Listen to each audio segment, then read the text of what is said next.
As I've been streaming the entire series of The Legend of Zelda in timeline order, go follow me on Twitch, people come in and ask me, what is your favorite Zelda game? But no one ever asked me what is your least favorite Zelda game. So I figured I would take some time, sit down, and rank the 23 Zelda games that I am going to be playing in my timeline run. This is probably the best bad idea that I've had because a lot of you are going to be upset at where I rank things. A lot of you may be upset that I said 23 Zelda games in my timeline run. We'll touch on that later. But without further ado, let's jump into it. Triforce Heroes was an absolutely terrible game. I don't know why it's a Zelda. I don't know why it's a part of the timeline. I don't think it should be a part of the timeline at all. The gist of the story is you are in Hytopia and Princess Styla has been cursed by the witch to wear tights and can't wear pretty dresses. They look for heroes and have a billboard out front that says that they're looking for the Triforce Heroes. And the things that qualify you to be a Triforce hero is parted hair, epic sideburns, and pointy ears. And so you meet those qualifications and you run to the castle, and after just the most terrible levels, you end up taking on the witch, getting her clothes, dressing up as her, and freeing Princess Styla from the curse of wearing tights. Zelda's not in it, Link is in it, but he's an annoying NPC that calls people chum a lot, and it's just a freaking hard game if you're playing it by yourself. If you're going to play this game, I highly recommend that you find 2 other people to play it with you because it's a hard game. The only redeemable quality about this game is the music. The story was garbage, the dialogue is trash, everything was rubbish. I don't recommend it. It's the worst. Adventure of Link it's not really memorable. I didn't care for it. What is memorable about it is how difficult it is. That was a difficult game. And I remember being intimidated by Thunderbird. Thunderbird scared the crap out of me. One thing that I did like about it was the side-scrolling aspect, going through the town, being able to talk to the people. It was nice to be able to do that. But also the side-scrolling monster encounters were annoying. Other than that, the side-scrolling was alright. Some of the characters were okay. But it's just not really a memorable game.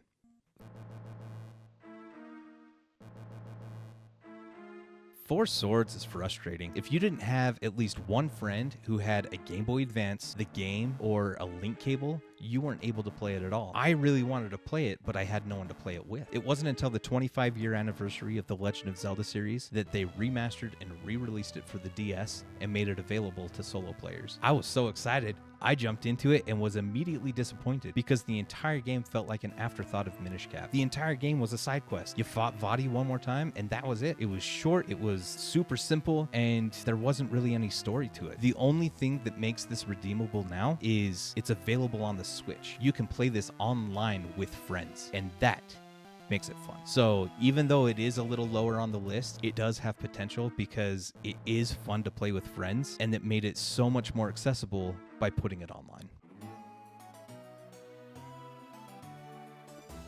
Spirit Tracks is the story of a short blonde protagonist who has someone close to them have their body and their spirit separate, and they quickly find a way to be able to bind that spirit into a suit of armor, and then they set out to stop evil and search for a way to be able to reunite the body and the spirit of their loved one. Jokes and comparisons aside, this was a decent game. The music was really good, the story was pretty decent, however, the stylus controls I didn't care much for. Moving around and attacking with the stylus seemed a bit bothersome to me, and it wasn't the most fun. One of the reasons why this doesn't place higher in my ranking is because it wasn't a game that I grew up with. They don't have that childhood nostalgia for me. But overall, it was a decent game, it's worth playing, I enjoyed it. Phantom Hourglass was the other DS game that didn't really rank so high on my ranking because I didn't grow up with it. And using the stylus controls, again, the stylus controls were just not my thing. And if they never had stylus controls again ever, I would be perfectly fine with that. The one thing that was super annoying about this game was the Temple of the Ocean King. Continuously going back to the Temple of the Ocean King and replaying the same level over and over. Eventually you were able to get to a checkpoint so that you could skip things, but still, the thought of having to go back to that temple, it was kind of annoying. However, there is one thing, or I should say person, that makes this stand out more than Spirit Tracks. Linebeck was such a great dude, and you're lying to yourself if you don't think that he's a hero. I would love to see Linebeck in more things.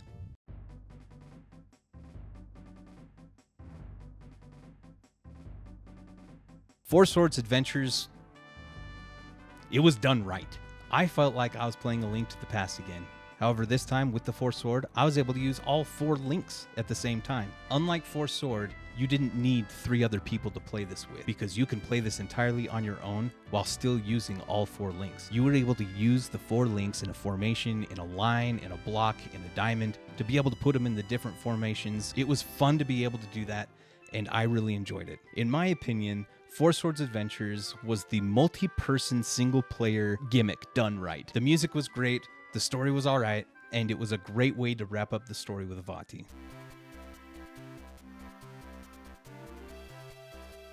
Minish Cap was a pretty good game. I really enjoyed it. I really liked being able to take the Picori sword and being able to forge the Four Sword. Another thing that I really liked about it was Eslo. Eslo was actually a pretty fun companion to have. The mechanic of being able to shrink and grow, to see the world through different viewpoints, to be able to solve those puzzles, it was actually pretty interesting, and I enjoyed that aspect. I could have done without the gacha and the kinstones. Other than that, the music was great. The story was pretty good. Just the overall gameplay was pretty fun. I enjoyed it.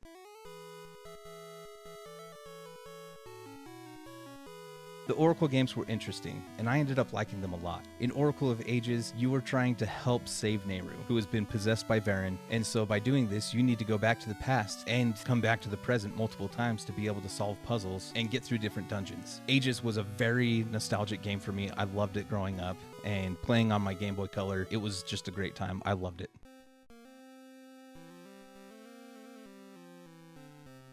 In Oracle of Seasons, you end up meeting Din, and Din is kidnapped by Onyx, and then you have to go save her. Now, this game, unlike Ages, which is very heavy story, this game is very heavy combat, but I enjoyed that. When it comes down to why Seasons is ahead of Ages for me, it comes down to 2 things: the Subrosians and Din. I don't know why, I just love the Subrosian race, and for some reason, I like Din a lot. The thing that I really loved about the Oracle games is when you finish one, it gives you a code to put into the second so that you can continue playing in the second game, and then at the end of the second game, it unlocks the true ending, where you continue on and you end up fighting the final boss. The one thing that I would love in the future to remake the Oracle games like they did for Link's Awakening for the Switch. Please, Nintendo, please give us the Oracle games.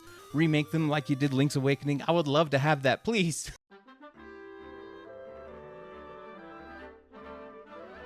Echoes of Wisdom, in a way, felt fresh. Being able to play as Zelda was pretty fun. However, there were some things that I had issues with.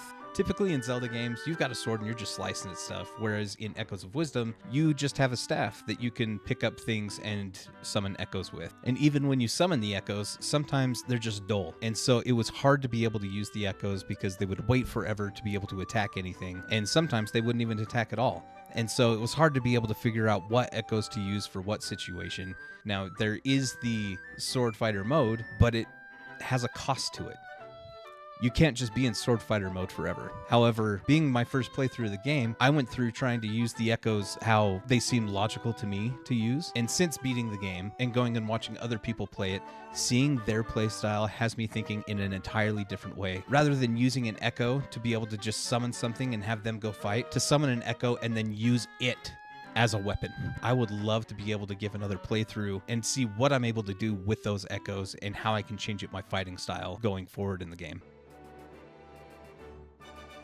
Link's Awakening is another one of those just nostalgic gems for me. I typically play games for their story and for their music. And in Link's Awakening, The Ballad of the Windfish is a song that has a lot of sentimental value to me. And so this game, I hold a special place in my heart for it, especially for the music. It was originally released on the Game Boy, but Nintendo came out with an HD version for the Switch. So if you're going to play it, I would highly recommend playing it on the Switch. There were some quality of life updates on the Switch. It made it so much better. On the Game Boy version, you had the 2 buttons and you had to equip the things that you wanted to use, and you only had those 2 buttons. You would have to equip your sword, you would have to equip your shield, you would have to equip everything else. On the Switch, you're able to have a designated button for your sword, for your shield, and then have the 2 open buttons for items that you would want to use. And so the quality of life on that alone makes it so much better. And it's part of the reason why I want an HD remake of the Oracle games. Freaking please, Nintendo. Please, Nintendo.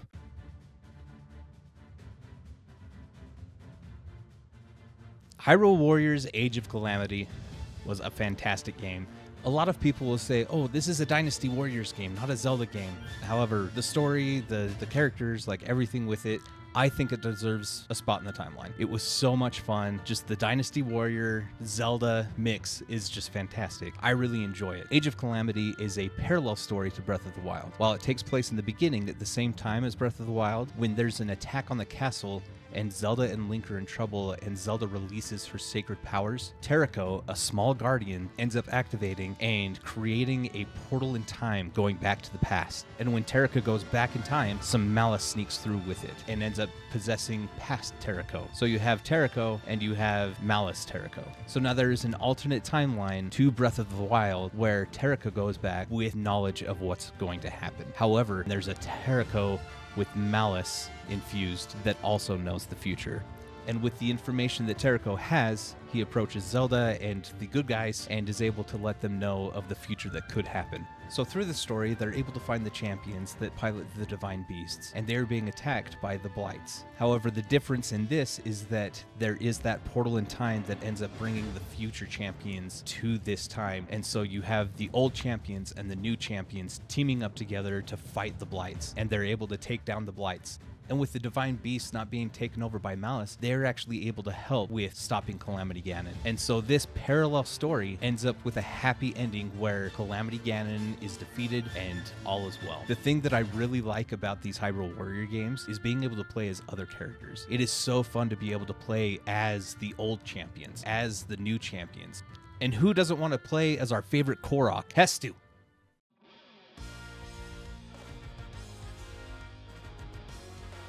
Now hear me out. The Hyrule Warriors games have more of a place in the timeline than Triforce Heroes does. I'll just leave it at that. This is where I believe that the timelines are able to reconverge to be able to give us Breath of the Wild and Tears of the Kingdom, and here's why. Hyrule Warriors is a story of Sia, a sorceress who keeps the balance of the Triforce, and she ends up being corrupted by Ganondorf's power. And so she ends up ripping holes in space and time that bring together all of these timelines. It brings together Skyward Sword, Ocarina of Time, Twilight Princess, and all of these characters end up intertwining together. And so it makes sense in the timeline that they are able to reconverge because of this event. So now you have a legitimate reason for Rito and Zora to exist in the same time in Breath of the Wild and Tears of the Kingdom. Because Rito and Zora, before Breath of the Wild, did not exist together. The Rito were in the Adult Link timeline, the Zora were in the Fallen Hero and the Child Link timeline. And so this event of Sia opening up these portals in space and time, this is a great explanation as to why there are Rito and Zora together in Breath of the Wild and Tears of the Kingdom. And while it isn't technically canon in the timeline, I think it deserves a spot in the timeline, and that is why I am including the Hyrule Warriors games in my timeline playthrough. And again, when it comes to the Hyrule Warriors games, I love being able to play as my favorite characters. Not only can you play as Imp Midna, but you can play as True Form Midna, Ruto, and who wouldn't want to play as Tingle?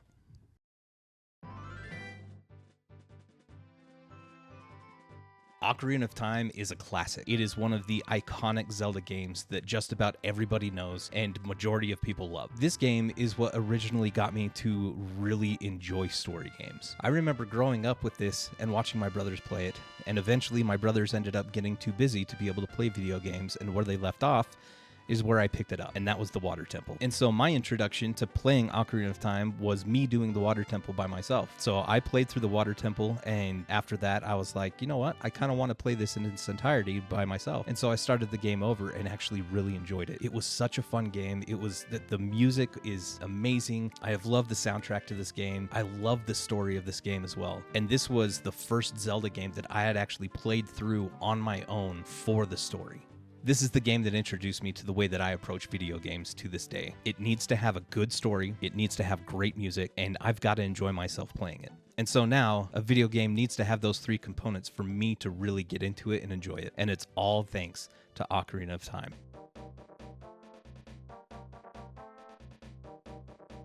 So I did ranking Link to the Past higher than Ocarina of Time, and that is because when I was in high school, I ended up taking a vacation and flying down to Arizona to go see my brothers, who were working a job down there at the time. And while I was down there, we stopped by an old video game store. Now, I had known of video game stores like GameStop. I'd never seen those mom pa type shops for video games where it was just old vintage or old retro stuff, and they had old consoles and they had the games and the controllers. This was my first time in an actual video game shop that wasn't like a big GameStop, and it was there that I ended up buying myself my first console, which was a Super Nintendo. Now, I grew up with an NES and a 64, and these were all shared family console. This Super Nintendo was my own that I bought myself, and I ended up getting Super Mario World, Link to the Past, and Batman and Robin. When I got home from that vacation, I hooked up the Super Nintendo, and at this point in time, I had already played Ocarina of Time, and so I wanted to experience more Zelda games. And so I put in A Link to the Past, and I started playing it, and the music was amazing. The story was just great. I ended up playing this multiple times, and I got to a point where I was just doing deathless runs. However, if you did see my most recent playthrough of it, whether it was live on Twitch or in the VODs on YouTube, I got super rusty and I ended up dying a lot. However, the nostalgia is there. I freaking love this game. It is one that I recommend that everybody play. I love it.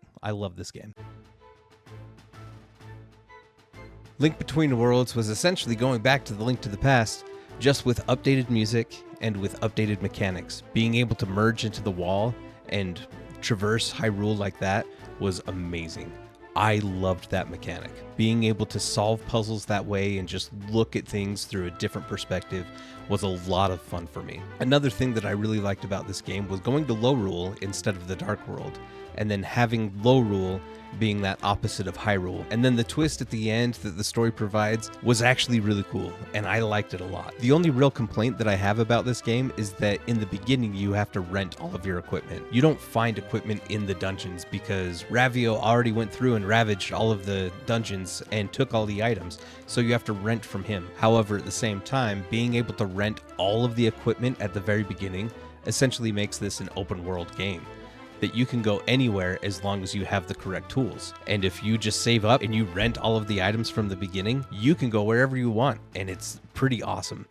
However, later, when you're able to purchase those items, it makes it so much better. But when it comes down to it, Link Between Worlds was an amazing game. The updated music is absolutely fantastic. I freaking love the music in this game. I could go back and listen to the soundtrack, especially Mother Mai Mai's theme. I love Mother Mai Mai's theme. Highly recommended game. Highly recommended. The OG Legend of Zelda, where it all started. I loved this game as a kid. When it comes down to it, this ranking is purely for nostalgia. Running around Hyrule, slashing at monsters, killing things, and just exploring Hyrule as a kid was one of my favorite things. The music, I could get lost in the music. I loved the music so much in this game. While I was having a ton of fun just in the overworld, going around slashing at monsters, there were things that did scare me and I avoided, like the dungeons. Going into those different levels, it scared me and I wasn't able to progress much as a kid. However, going back years later, after experiencing Ocarina of Time and Link to the Past, and I wanted more Zelda, I wanted to find more in that story, and so I went back to the NES and started to play through the original Legend of Zelda, and it was difficult. I was spoiled by later games having health just be abundant everywhere. You could slash through the grass and just get hearts and rupees, and it was easy to refill your life if you ever got low. However, in the OG Legend of Zelda, I feel like hearts were harder to come by. However, it was such a fun game, and it is purely nostalgic for me. This is the game that started it all. I love the Legend of Zelda series.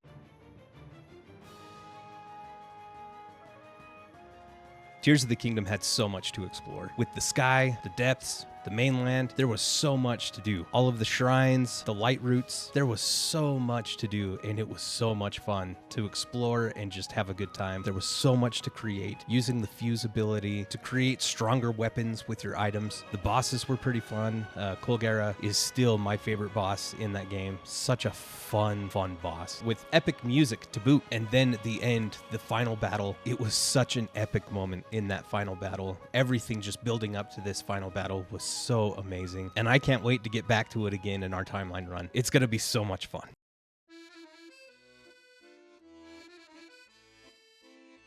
When Breath of the Wild first came out, it took me back to the OG Legend of Zelda as a kid, exploring Hyrule, killing monsters, just having an overall good time. The things that I think make Breath of the Wild better than Tears of the Kingdom is the Sheikah Slate options. While it is nice to be able to ascend in Tears of the Kingdom, I think I'd rather have bombs available at all times whenever I needed them. Also, when it comes to the champions perks, I would rather have Rivali's Gale being able to lift me up rather than Tulin pushing everything around, especially on accident, because Tulin does that. The only champion perk I prefer in Tears of the Kingdom over Breath of the Wild is Yunobo. Being able to use him as a projectile is actually really nice. But the big thing for me that makes Breath of the Wild better than Tears of the Kingdom is Cass. Cass was the best character.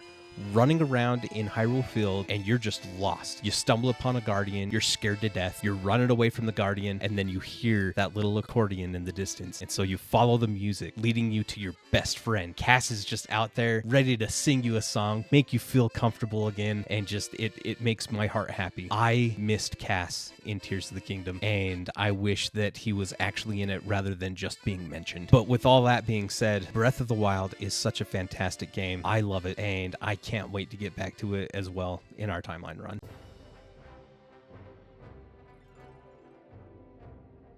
When it comes to Skyward Sword, you either love it or you hate it, and I am one of those that love Skyward Sword. Being in the sky, flying around on your loft wing was so relaxing, and the music was wonderful.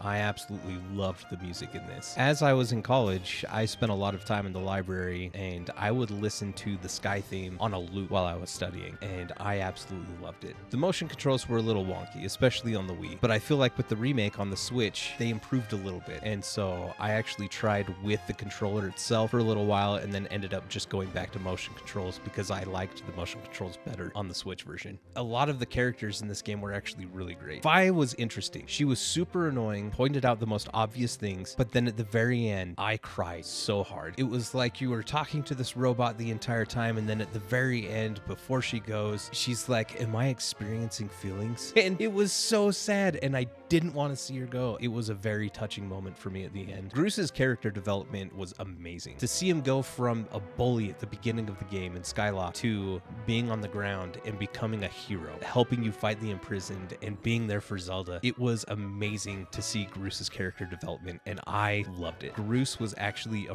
really cool character, and I liked him a lot. So overall, Skyward Sword, very good story, very good music, and like I said, you either love it or you hate it, and I loved it.